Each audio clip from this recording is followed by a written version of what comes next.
Sebelum melanjutkan, jangan lupa subscribe dulu. Terima kasih. Tak terkalahkan. Bab 371, Kekuatan Pertempuran Skarab Mayat Racun. Bersumpah setia kepada Dewa Templar.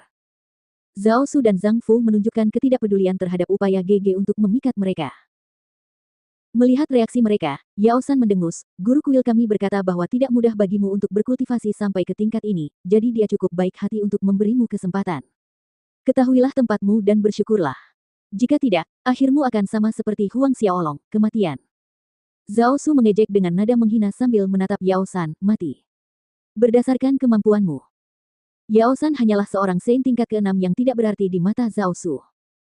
Saat itu di kota matahari terbit, jika bukan karena Li Molin dan Yao San yang berlari cukup cepat, Yao San pasti sudah mati di bawah telapak tangannya. Yao San tersipu melihat tatapan mengejek dan meremehkan di mata Zhao Su, kau. Namun Yao San tahu, jika berhadapan satu lawan satu, dia bukanlah lawan Zhao Su.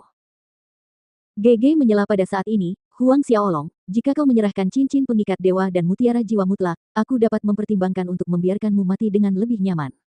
Tahukah kau bagaimana Lu Kei itu mati? Kami mengulitinya dan menggali urat-uratnya, membiarkannya mati hanya setelah setengah bulan disiksa. Kilatan tajam berkelebat di mata Huang Xiaolong, kumpulan ki hitam jahat membuncah di kedalamannya. Karena itu, sebentar lagi, aku tidak akan membiarkanmu mati dengan nyaman. Suara Huang Xiaolong terdengar dingin. GG tertawa terbahak-bahak, benarkah? Huang Xiaolong, Huang Xiaolong. Kematianmu sudah dekat, tetapi mulutmu masih keras kepala. Apakah menurutmu dengan mengandalkan Zhao Su dan Zhang Fu, hanya dua orang, mereka masih bisa melindungimu sekarang? GG memberi isyarat kepada para tetua dengan matanya lagi saat dia mengatakan ini, momentumnya sendiri meningkat tajam saat seekor beruang raksasa muncul di atasnya. Ini adalah semangat bela diri GG. Jiwa GG langsung berubah, kedua tangannya menjadi dua kali lebih besar, tampak seperti cakar, menghantam Zhang Fu. Pada saat yang sama, tetua Dewa Templar Jiang Si Plus dan keempat tetua lainnya mengarahkan serangan mereka ke Zhao Su. Kekuatan GG dan Zhang Fu berada pada level yang sama. Meskipun kekuatan Jiang Si Plus dan para tetua lainnya tidak berada pada puncak alam Saint Ordo ke-10 akhir, mereka tetap merupakan kelompok yang tangguh, yang terdiri dari alam Saint Ordo ke-10 awal, dan alam Saint Ordo ke-10 pertengahan. 5 tetua bersama-sama sudah cukup untuk menekan Zhao Su. Hal ini telah diputuskan sejak lama. 5 tetua yang tersisa, termasuk Yao San, memperlihatkan ekspresi puas diri, mengepung Huang Xiaolong di tengah. Huang Xiaolong, tanpa Zhao Su dan Zhang Fu, membunuhmu tidak lebih dari sekadar jentikan tangan bagiku. Yao San mencibir, berjaga di sini selama bertahun-tahun, itu hanya untuk membunuhmu dengan tanganku sendiri. Telapak tangannya lurus seperti bilah pisau, menebas Huang Xiaolong. Telapak tangan pemecah gunung. Kekuatan telapak tangannya membawa momentum yang dapat membelah gunung hanya dengan satu serangan. Kekejaman meledak di mata Yao San. Keempat tetua lainnya tidak bergerak, berdiri di samping, menyaksikan serangan Yao San. Menurut pendapat mereka, kekuatan alam Saint Ordo ke-6 Yao San lebih dari cukup untuk membunuh Huang Xiaolong, mengatakan itu semudah menjentikkan jari bukanlah hal yang berlebihan. Mereka tidak perlu melakukan apapun. Namun, tepat saat telapak tangan Yao San menyerang, siluet Huang Xiaolong menghilang di udara tipis, saat ia muncul kembali, ia berada tinggi di atas alun-alun. Melihat kelima orang di bawah, Huang Xiaolong terkekeh. Kemudian, dengan lambaian tangannya, kumbang hitam yang tak terhitung jumlahnya terbang langsung ke arah Yao San dan keempat tetua Templar Dewa. Melihat banyaknya kumbang hitam itu, Yao San tertawa terbahak-bahak, mengira mereka hanyalah kumbang hitam beracun biasa. Huang Xiaolong, jangan bilang kau tidak tahu, makhluk beracun tidak berguna melawan kita, para ahli alam suci. Fisik seorang ahli alam suci sangat kuat dan kebal terhadap racun biasa. Keempat tetua Dewa Templar lainnya juga tertawa di samping. Sama seperti Yao San, tidak ada satupun dari mereka yang memperhatikan kumbang hitam beracun itu. Ketika kumbang hitam itu sampai di depan mereka, kelima tetua Dewa Templar hanya menjentikkan lengan baju mereka, mengirimkan api pertempuran untuk membakar serangga itu. Namun apa yang terjadi selanjutnya mengejutkan mereka. Kumbang hitam itu benar-benar terbang melewati api pertempuran mereka, memamerkan taring mereka yang tajam. Ini, apa yang terjadi? Salah satu tetua menjadi bingung, menghantamkan kedua telapak tangannya ke kumbang hitam yang datang ke arahnya, tetapi pada saat berikutnya, dia melihat bahwa kumbang hitam yang ditampar itu merangkak kembali hampir seketika dan terus menyerang. Wajah kelima tetua menjadi muram.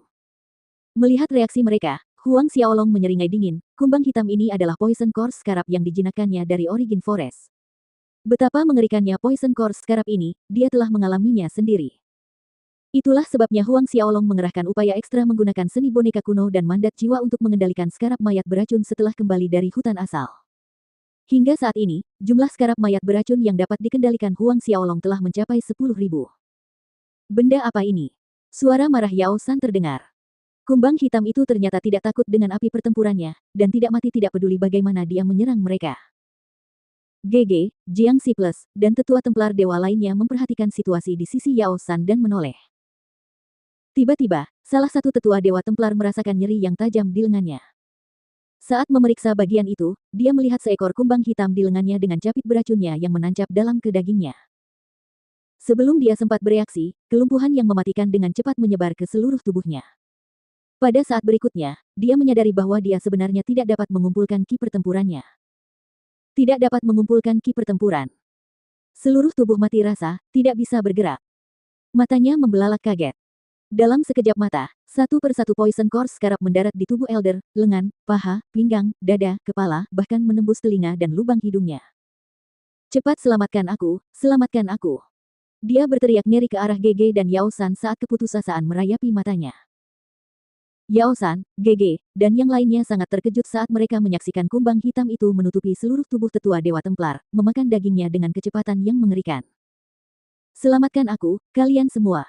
Tetua itu berteriak lagi, suaranya melengking karena ketakutan. Dia berjuang, ingin berlari, untuk mencari bantuan, tetapi semuanya sia-sia. Tidak lebih dari selusin napas kemudian, skarab mayat racun melakukan tugasnya pada tetua, meninggalkan tulang-tulang putih seperti kerangka. Melihat hasil ini, Yao San dan yang lainnya menarik napas dingin, bulu kuduk mereka berdiri tegak. Kumbang hitam itu sangat mengerikan. Tetua itu adalah ahli alam Sein Ordo kelima. Namun, mimpi buruk itu belum berakhir. Ketika semua dagingnya habis, mereka melihat kumbang hitam itu membuka mulut kecil mereka, menghisap. Bahkan jiwa tetua itu pun gagal bertahan hidup, tercabik menjadi ratusan bagian di dalam mulut kumbang hitam itu. Yao San dan semua tetua Dewa Templar tidak dapat lagi menyembunyikan teror di mata mereka. Ini adalah skarab mayat racun kuno. Tiba-tiba, Jiang Si Plus yang menyerang Zhao Su berkata dengan keras. Skarab mayat racun. Suara GG bergetar. Wajah semua orang pucat pasi. Skarab mayat beracun, itu benar-benar makhluk yang menjijikkan. Kaki seorang tetua Templar Dewa gemetar, bagaimana mungkin skarab mayat beracun ini masih ada di dunia ini? Bukankah mereka sudah punah ratusan ribu tahun yang lalu? Mereka pernah mendengar tentang serangga mengerikan yang terkenal, yaitu Poison Core Scarab. Masih dalam keadaan syok dengan munculnya skarab mayat racun, seorang tetua lain juga digigit dan bernasib sama dengan tetua pertama. Serangkaian teriakan tragis terdengar di udara. Dampaknya terlalu berat bagi Yao Sao dan para tetua yang tersisa, hampir kencing di celana. Sekarang, di mata mereka, makhluk hitam kecil itu hanyalah dewa kematian yang memangsa kehidupan. Serang kepala mereka, asal kepala mereka terpenggal, skarab mayat racun ini akan mati. Teriak Jiang Si dengan cemas. Mendengar perkataan Jiang Si Plus, semua tetua buru-buru mengeluarkan senjata mereka, tetapi segera mereka menyadari bahwa pertahanan skarab mayat racun jauh melampaui imajinasi mereka. Senjata biasa bahkan tidak dapat meninggalkan bekas goresan pada mereka. Senjata ilahi. Jumlah senjata ilahi di dunia roh bela diri dapat dihitung, karena jumlahnya bahkan lebih sedikit daripada jumlah ahli alam Sein. Bahkan sebagai tetua Templar Dewa, Yao San, dan yang lainnya tidak memiliki senjata ilahi atau dewa dalam kepemilikan mereka. Mereka ketakutan. Kematian dan keputusasaan menyebar di alun-alun.